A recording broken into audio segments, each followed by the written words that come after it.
욥기 28장은 구약 성경 전체에서 상당히 중요한 장이고 또 아주 유명한 장이기도 합니다. 지혜의 찬가라고 이렇게 제목을 붙였는데요.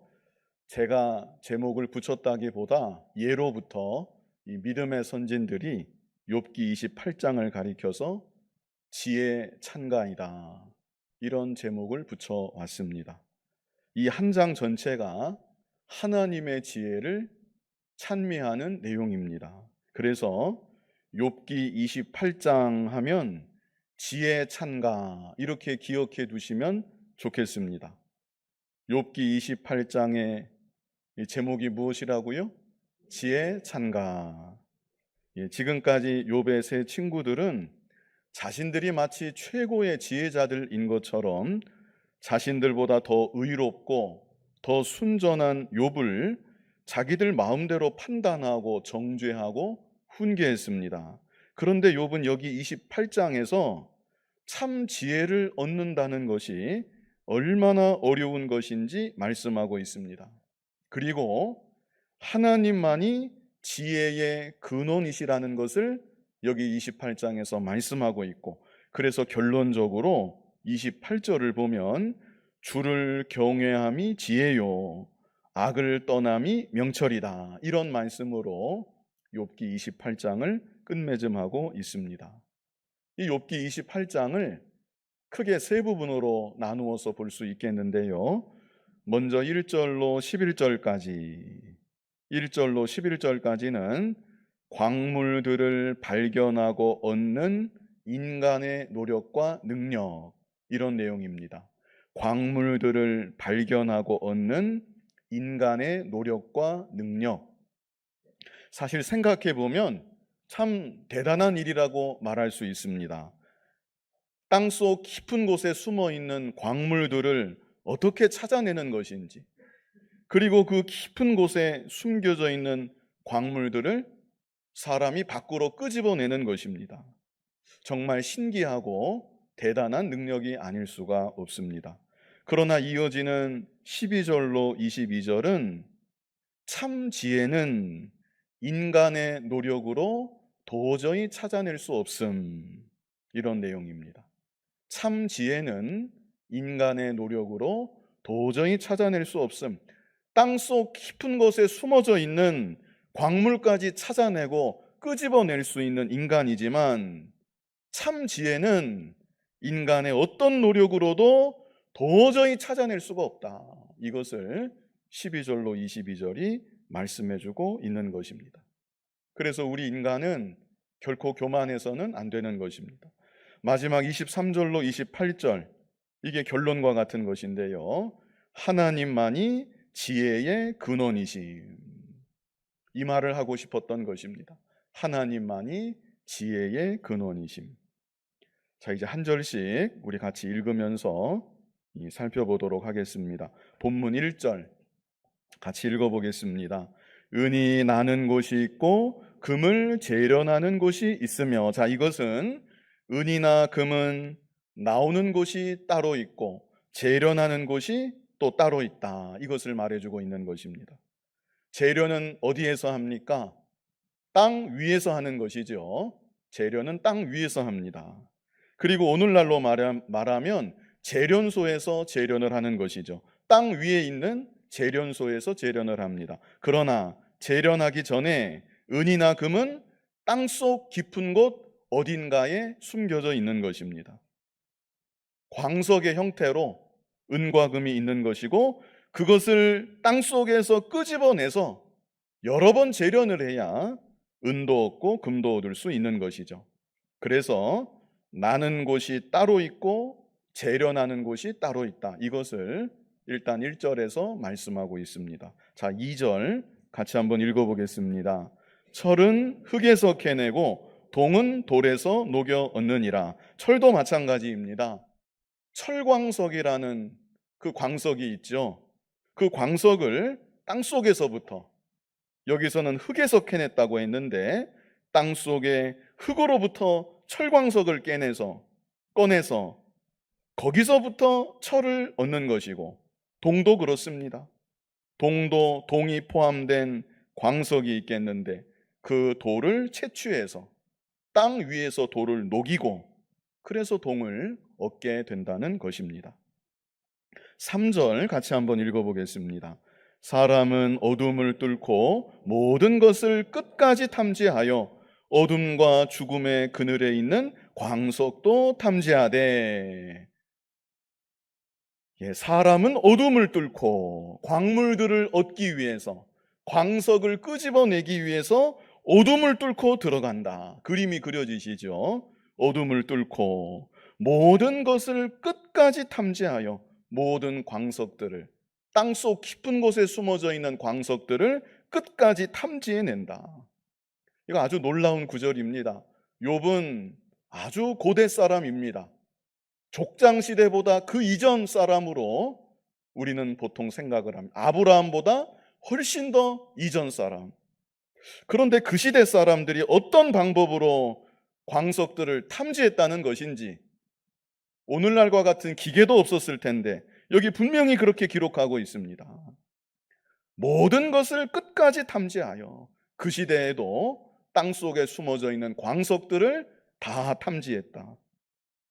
후반절에는 뭐라고 합니까? 어둠과 죽음의 그늘에 있는 광석도 탐지하되. 껌껌한 어둠, 깊은 곳에 숨겨져 있는 광석도 탐지한다. 죽음의 그늘에 있는 광석, 이것은 이 광석을 얻으려고 하면 생명을 걸어야 한다. 죽음을 무릅쓰고 들어가야 이 광석을 얻을 수가 있다. 그런데 그렇게 깊은 곳에 있는 광석까지도 인간이 탐지하여 한다. 뭐 지금 이 시대야 그런가 보다 하겠는데, 욥이 이 성경을 기록할 때 아주 먼 옛날 얘기인데 어떻게 이런 말씀을 기록했는지 신기할 따름입니다. 아무튼 땅속 깊은 곳에 있는 광석을 탐지해내는 이 인간의 노력과 능력을 여기 말하고 있는 것이죠. 자, 4절 같이 한번 읽어보겠습니다. 그는 사람이 사는 곳에서 멀리 떠나 갱도를 깊이 뚫고 발길이 닿지 않는 곳, 사람이 없는 곳에 매달려 흔들리느니라. 자, 여기서 4절 처음에 그는 그랬죠?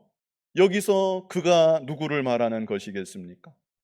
광석을 채굴하기 위해서 투입되는 일꾼들, 광부를 말하는 것이죠. 그 광부는 사람이 사는 곳에서 멀리 떠나 갱도를 깊이 뚫고 발길이 닿지 않은 곳, 사람이 없는 곳에 매달려 흔들리느니라. 줄에 매달려져서 깊은 곳까지 달아내려지고 그 깊은 곳에서 흔들리고 있는 그 모습을 이렇게 표현하고 있는 것이죠. 얼마나 위험을 무릅쓰고 광석을 얻는 것인지 말씀하고 있는 것이고요. 또 이를 통해서 이렇게 깊은 곳에 있는 광석까지 탐지할 수 있고 획득할 수 있는 인간의 노력과 능력이 또한 얼마나 대단한지 말씀하고 있는 것입니다. 자, 5절도 참 신기한 구절인데요. 우리 5절 같이 한번 읽어보겠습니다. 음식은 땅으로부터 나오나 그 밑은 불처럼 변하였도다. 음식은 땅에서 나옵니다. 밭에서 채소가 나오죠. 곡식도 나오죠. 또 과일나무들, 물론 과실은 위에서 따지만 과일나무도 뿌리는 땅에 내리고 있기 때문에 사실상 물고기나 날아다니는 고기, 그런 것 빼고는 모든 식물들은 다 땅에서 나는 것입니다. 자, 그런데 그 5절 후반절에 그 밑은 어디 밑을 말하는 것입니까? 땅 밑을 말하는 것이죠. 땅 밑은 불처럼 변하였도다. 땅속 깊은 곳에는 불이 있다. 분명히 이렇게 말하고 있습니다. 마그마라고 하지요. 그리고 땅속 깊은 곳은 이 불로 인해서 아주 뜨겁고 열기가 가득한 것입니다. 자, 6절 같이 읽어보겠습니다. 그 돌에는 청옥이 있고 사금도 있으며 5절과 연결이 됩니다. 그래서 불처럼 뜨거운 열기 가득한 땅속 깊은 곳에 청옥이 있다. 청옥이 어떤 보석일까? 이 남보석이라고도 우리말로는 번역을 했는데 이 영어 성경은 청옥을 사파이어라고 이렇게 말하고 있습니다. 사파이어 하면 왠지 들어본 듯한 좀 익숙한 것 같은 그런 이름인데요. 어떤 보석인지는 정확히는 잘 모르겠습니다. 이 성경에 보면 제사장의 흉패에 박혀 있는 보석 중에 하나였습니다. 아주 귀한 보석임에 틀림이 없습니다. 그리고 땅 속에는 사금도 있다, 이렇게 말씀하고 있습니다. 자, 7절 같이 읽어보겠습니다. 그 길은 솔개도 알지 못하고 매의 눈도 보지 못하며. 솔개나 매, 얼마나 눈이 예리하고 정확합니까? 그 높은 창공을 날아가다가도 들판에 뛰어가고 있는 들쥐 한 마리를 그 높은 곳에서 식별하고 순식간에 하강해서 낚아채 가는 것이 솔개고 매입니다. 그런데 그런 솔개와 매도 광석이 어디에 있는지는 알 수가 없다. 어디로 가야 광석을 얻는지 솔개의 눈으로도 매의 눈으로도 알 수가 없고 볼 수 없다. 그래서 광석을 찾아내는 이 인간의 노력과 능력이 얼마나 대단한 것인지 또한 이런 표현으로 말씀하고 있는 것이죠. 8절 같이 읽어보겠습니다. 용맹스러운 짐승도 밟지 못하였고 사나운 사자도 그리로 지나가지 못하였느니라. 힘으로 생각하면 사람의 힘이 어떻게 사자하고 비교나 할 수 있겠습니까? 그러나 사자 같은 짐승도 광석이 발견되는 길로는 갈 수가 없다. 그 땅 위에만 다니는 것이지 어떻게 땅 속으로 들어가서 그 길을 사자가 밟고 지나갈 수가 있겠습니까? 그래서 역시 이 구절도 땅속 깊은 곳에 있는 그 광석을 발견해내고 획득해내는 인간의 노력과 능력이 얼마나 대단한지 말씀하고 있는 것이죠. 자, 9절 같이 한번 읽어보겠습니다. 사람이 굳은 바위에 손을 대고 산을 뿌리까지 뒤엎으며. 자, 이게 뭘 표현하는 것이겠습니까? 사람이 광석을 얻기 위해서 굳은 바위에 손을 댄다. 그 견고한 바위를 깨뜨려낸다는 것입니다. 손을 대서 그 견고한 바위를 깨뜨린다. 욥의 시대 어떤 도구로 그 견고한 바위를 깨뜨렸는지 알 수는 없지만 아마 그때도 어떤 도구를 사용해서 바위들을 깨뜨렸던 것 같습니다. 자, 그리고 그 다음에는 그 단단한 바위를 깨뜨린 다음에는 어떻게 해야 되겠습니까? 땅을 파고 굴을 만들어서 깊은 곳까지 파고 들어가야 되는 것입니다. 그 모습을 가리켜서 여기 후반절에 어떻게 표현을 합니까? 산을 뿌리까지 뒤엎으며, 산을 뿌리까지 뒤엎으며, 동굴을 계속 깊이 파고 들어가고 땅 속에 있는 흙을 밖으로 막 파내고 그 모습을 가리켜서 산을 뿌리까지 뒤엎는다, 이렇게 지금 표현하고 있는 것입니다. 자, 그리고 10절 같이 한번 읽어보겠습니다. 반석에 수로를 터서 각종 보물을 눈으로 발견하고. 자, 그리고 땅을 깊이 파다 보면 땅 속에 뭐가 있습니까? 뭐가 나옵니까? 땅 속에서 물이 나오죠. 지하수가 있는 것입니다. 지하수를 만나게 되면 이 보물을 제대로 발견해낼 수가 없는 것입니다. 그래서 어떻게 한대요? 수로를 튼다고. 반석에 수로를 튼다. 그 단단한 바위에 물길을 만들어서 지하수가 흘러가도록 하고 숨겨져 있던 보물들을 마침내 발견하게 된다. 이런 과정을 이렇게 말하고 있는 것입니다. 자, 11절 또 같이 한번 읽어보겠습니다. 누수를 막아 스며 나가지 않게 하고 감추어져 있던 것을 밝은 대로 끌어내느니라. 자, 수로를 터서 물길을 돌리기는 돌렸는데 혹 갱도로 물이 스며서 들어올 수가 있는 것입니다. 그래서 스며들지 않도록 누수를 막는다는 것이고, 그런 복잡한 과정들을 거쳐서 감추어져 있던 광물들을 마침내 밝은 대로 끌어내느니라. 얼마나 참 복잡한 과정이고 대단한 노력이고 능력인지 모릅니다. 그래서 광물들을 발견하고 얻는 인간의 노력과 능력, 여기에 대해서 이렇게 1절로 11절에 말씀하고 있는 것입니다. 자, 이제 이어지는 12절로 22절은 참 지혜는 인간의 노력으로 도저히 찾아낼 수 없음, 이에 대해서 말씀하고 있습니다. 인간의 노력과 능력으로 땅 속에 있는 광물까지 다 탐지하고 파서 꺼내는 그 능력으로 뭐든지 다 할 수 있을 것 같지만, 그러나 지혜만은 얻을 수가 없다. 다른 거는 다 탐지하고 끄집어내고 얻을 수 있을지 모르지만 지혜는 얻을 수가 없다. 이것을 12절로 22절이 말씀하고 있는 것입니다. 자, 12절 처음부터 여기 그렇게 시작하고 있습니다. 같이 읽어보겠습니다. 그러나 지혜는 어디서 얻으며 명철이 있는 곳은 어디인고?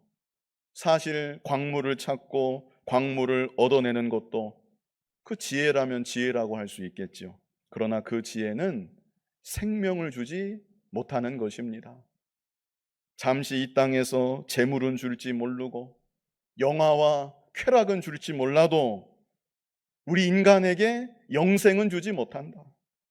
그뿐 아니라 참된 평강과 참된 만족도 줄 수가 없는 것입니다. 참된 지혜, 진짜 지혜를 얻어야 우리 인간은 영생을 얻는 것이고, 잠시 이 땅을 살아가는 동안에도 참된 평강과 만족을 누리면서 가장 복되게 살아갈 수가 있는 것입니다. 그런데 그 지혜는 어디서 얻으며 명철이 있는 곳은 어디인고? 광물이 있는 곳은 다 탐지하지만 지혜는 어디에 있는가? 명철은 어디에 있는가?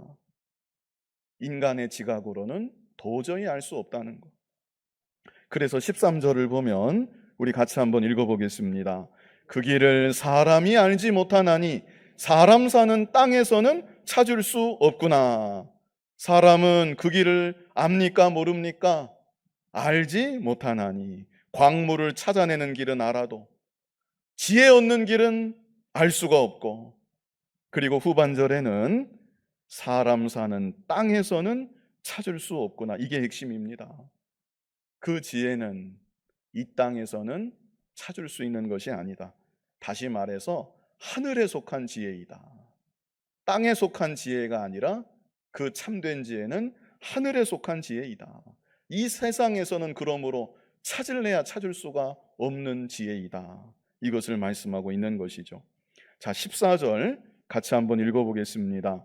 깊은 물이 이르기를 내 속에 있지 아니하다 하며 바다가 이르기를 나와 함께 있지 아니하다 하느니라. 깊은 물, 측량할 수 없는 깊은 물, 저 속에는 무언가 있지 않겠는가, 그런 기분이 드는데, 깊은 물이 먼저 말을 합니다. 뭐라고 말을 합니까?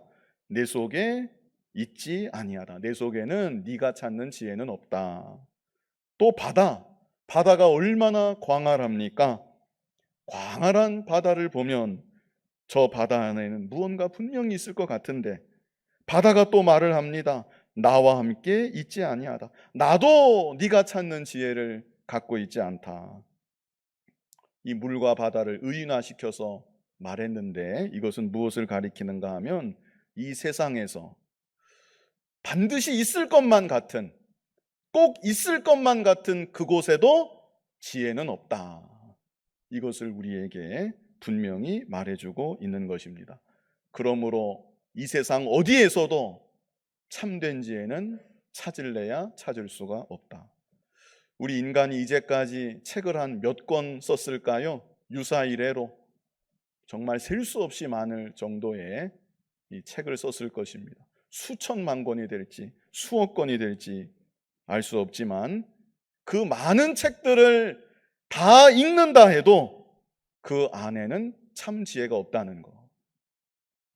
세상에서 가장 똑똑하고 위대했던 철학자들, 그들의 말을 다 녹음해서 다 듣고 이해한다 해도 역시 그 안에도 참된 지혜는 없다는 것. 이것을 말해주고 있는 것입니다.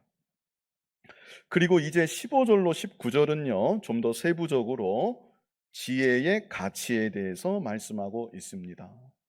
이 지혜가 얼마나 귀하고 가치가 있는 것인가.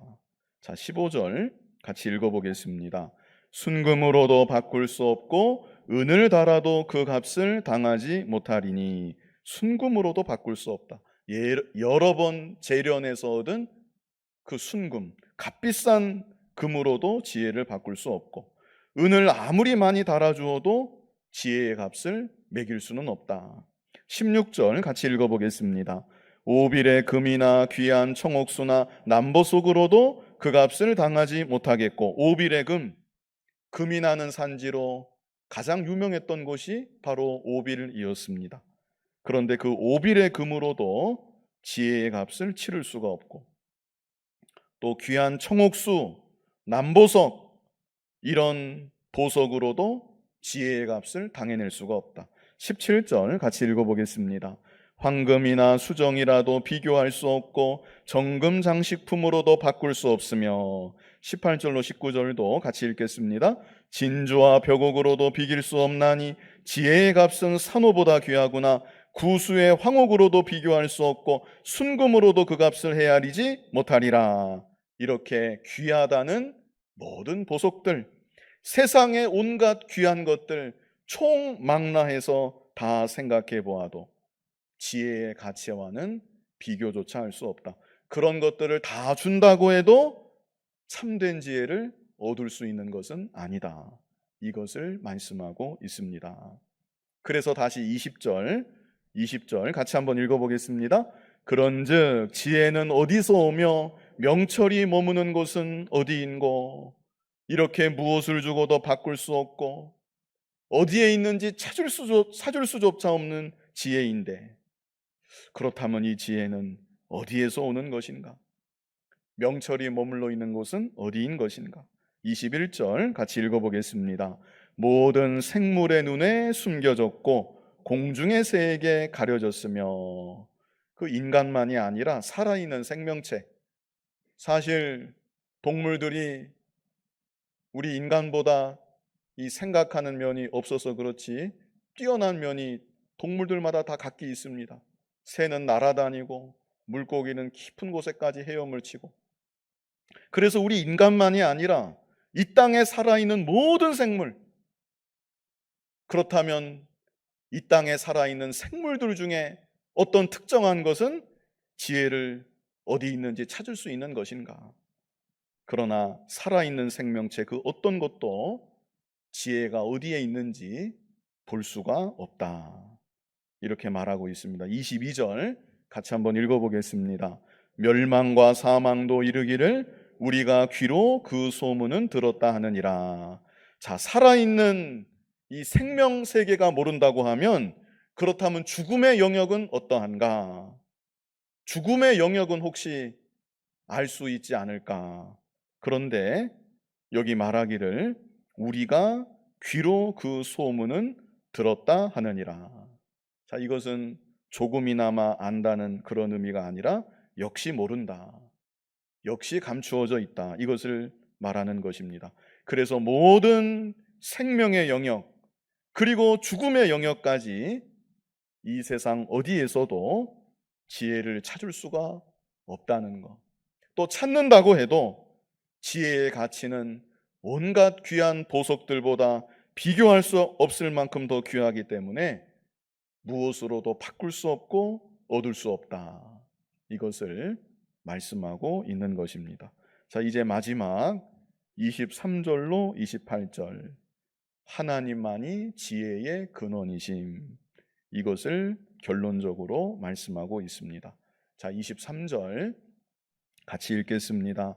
하나님이 그 길을 아시며 있는 곳을 아시나니. 오직 하나님만이 지혜가 어디에 있는지 아십니다. 하나님 안에 지혜가 있기 때문에 그런 것입니다. 24절 같이 읽어보겠습니다.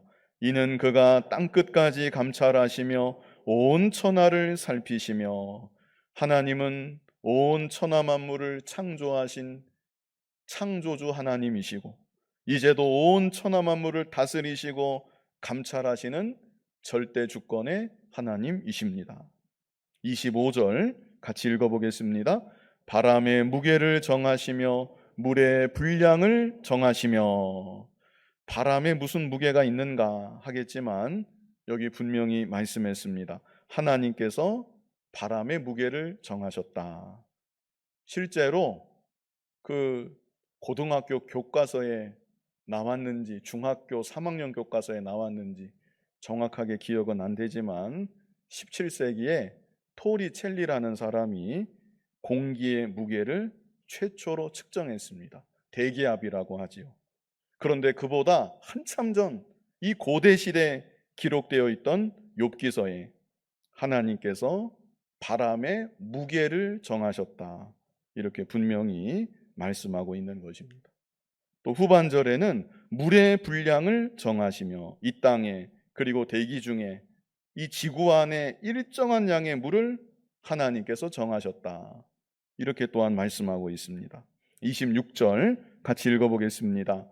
비 내리는 법칙을 정하시고 비구름의 길과 우레의 법칙을 만드셨음이라. 모든 대기 현상, 이 자연 현상을 하나님께서 다 만드셨다는 것입니다. 27절 같이 읽어보겠습니다.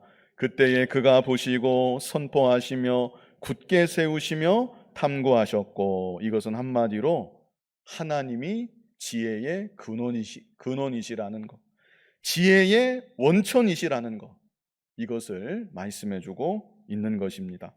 자, 그래서 최종적인 결론, 그렇게 찾기 어렵다는 지혜인데 여기 28절에 간단하게 말씀하고 결론 짓고 있습니다. 자, 28절 같이 한번 읽어보겠습니다. 또 사람에게 말씀하셨도다. 보라, 주를 경외함이 지혜요 악을 떠남이 명철이니라. 아멘.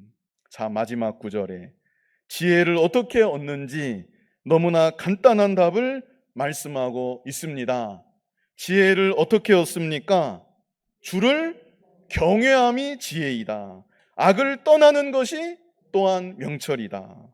아무리 노력해도 인간의 노력과 능력으로는 도저히 지혜의 길을 찾을 수가 없고 세상의 그 어떤 값비싼 보석으로도 도저히 얻을 수 없는 것이 지혜인데 하나님을 경외하면 이 지혜를 얻게 된다. 악을 떠나게 되면 명철을 얻게 된다. 이것을 마지막에 말씀해주고 있는 것입니다. 우리 잠언 1장 7절도 우리 잘 아는 구절인데요, 우리 같이 한번 읽어보겠습니다. 앞에 있습니다. 같이 읽겠습니다. 여호와를 경외하는 것이 지식의 근본이거늘 미련한 자는 지혜와 훈계를 멸시하느니라. 우리 잠언 9장 10절도 같이 한번 읽어보겠습니다. 여호와를 경외하는 것이 지혜의 근본이요 거룩하신 자를 아는 것이 명철이니라. 아멘. 여호와를 경외하는 것이 지혜의 근본이다. 거룩하신 하나님을 아는 것이 명철이다. 자, 그리고요, 좀 다른 측면의 말씀이 신약 성경에 또 있습니다. 물론 잠언 8장도 지혜를 찬미하면서 예수 그리스도를 말씀하는 장이 그 구약에도 있기는 있습니다. 근데 신약 성경을 우리 같이 보면요, 골로새서 2장 2절 같이 한번 읽어보겠습니다. 이는 그들로 마음의 위안을 받고 사랑 안에서 연합하여 확실한 이해의 모든 풍성함과 하나님의 비밀인 그리스도를 깨닫게 하려 함이니. 자, 그리스도가 나왔지요. 3절 같이 한번 읽어보겠습니다. 3절 그 안에는 지혜와 지식의 모든 보화가 감추어져 있느니라. 아멘. 그리스도 안에는 지혜와 지식의 모든 보화가 감추어져 있다, 이렇게 말씀하고 있습니다. 그래서 지혜는 하나님 안에 있다고 제가 서론의 말씀을 드렸었는데, 하나님 안에 있는 지혜가 우리에게 나타나지고 보이신 분이 바로 예수 그리스도이십니다. 그러므로 예수 그리스도가 지혜이십니다. 또 성령의 감동으로 기록된 하나님의 말씀, 기록된 말씀이 또한 하나님의 지혜인 것입니다. 자, 그래서 정리하면 지혜는 하나님 안에 있는 것인데 예수 그리스도를 통해서 우리에게 나타난 것이고 기록된 말씀을 통해서 우리에게 나타난 것입니다. 그러므로 참 지혜이신 예수 그리스도를 믿고 말씀을 따라 순종하며 살아갈 때 우리는 하나님의 지혜, 이 세상 값비싼 보석을 다 갖다 줘도 살 수 없는 그 하나님의 지혜, 우리는 그 지혜를 온전히 누리면서 가장 지혜롭게 이 세상을 살아갈 수 있게 되는 것입니다. 말씀 따라 순종하는 삶, 예수 안에 거하는 삶, 여기에 대해서 오늘 본문 28절에는 하나님을 경외하고 악에서 떠나는 삶, 그 삶이 얼마나 가치가 있고 보배롭고 귀한 삶인지 모르는 것입니다. 억만금을 준다고 해도 누릴 수가 없는 가장 복된 삶입니다. 우리 욥기 28장 이 시간 다 보았는데요, 앞부분에서 인간들이 땅 속에 있는 광물들, 값비싼 보석들 얻기 위해서 얼마나 힘들게 노력을 하고 목숨까지 걸고 노력을 하는지 보았습니다. 이미 예수 그리스도를 믿음으로 하나님 안에 있는 지혜를 값없이 얻게 된 우리들, 이 지혜의 소중함과 가치를 더욱 깊이 깨달아 나아가야 됩니다.